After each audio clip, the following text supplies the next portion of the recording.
नमस्कार, जयूज किचनमध्ये आपल्या सर्वांचं स्वागत आहे। बघा, आपण आपल्या रेसिपीला सुरुवात करूया। साहित्य बघू आपण। डाळ घेतली, लाल तिखट, हळद, मीठ आणि लसणाची पेस्ट घेतलेली आहे। पहा, अशा पद्धतीने हे सगळं साहित्य घेतलेलं आहे। त्याचबरोबर मी हे कांद्याची पात पण घेतली। कांद्याची पात घेऊन स्वच्छ करून घेतली, धुवून घेतली 1-2 पाण्यानं।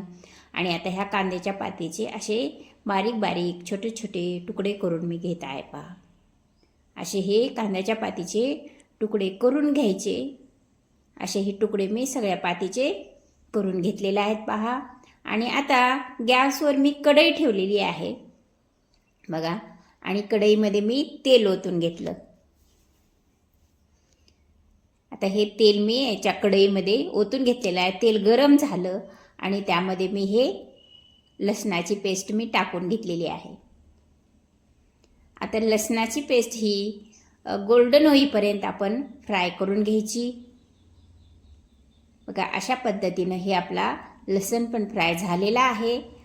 आणि आता यामध्ये आपण जे कांद्याची पात बारीक तुकडे छोटे छोटे तुकडे करून ठेवले होते, हे कांद्याची पात मी ह्या लसणाच्या फोडणीमध्ये मी टाकून घेतलं।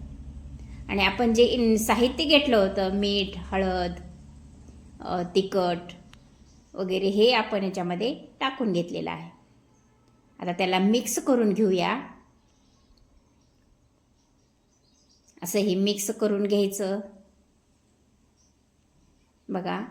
आणि आता त्याच्यामध्ये हे मुगाची डाळ मी टाकून घेतलेली आहे। आज मी मुगाच्या डाळीतील कांद्याची पात ही भाजी बनवत आहे। पहा, अशा पद्धतीने तुम्ही पण बनवून बघा, खाऊन बघा, रिप्लाय द्यायला मात्र विसरू नका। बघा, अशा पद्धतीने ही आपली कांद्याची पात मिक्स करून घेतलेली आहे। आणि आता त्याच्यावर झाकण ठेवून घेतलं थोडं। आता हे झाकण आपण काढून घेऊया। बघा, ही आपली कांद्याची पात आणि मुगाच्या डाळीची कांद्याची पात ही आपली तयार झालेली आहे। अशा पद्धतीने ही कांद्याची पात करून बघायची, खायची आणि रिप्लाय करायला मात्र विसरायचं नाही। बघा, ही कांद्याची पात अशी दिसायला इतकी सुंदर दिसते ना, तशीच खायला सुद्धा फार छान झाली होती। त्याच्यामध्ये मी शेंगदाण्याचं कूट टाकलं आणि आता थोडंसं मिक्स करून घेऊया। बघा, अशा पद्धतीने हे कांद्याची पात मी करून घेतलेली आहे। बघा, आपली ही भाजी तयार झालेली आहे।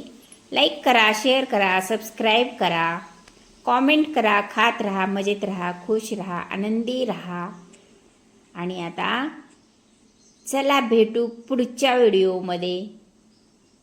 धन्यवाद।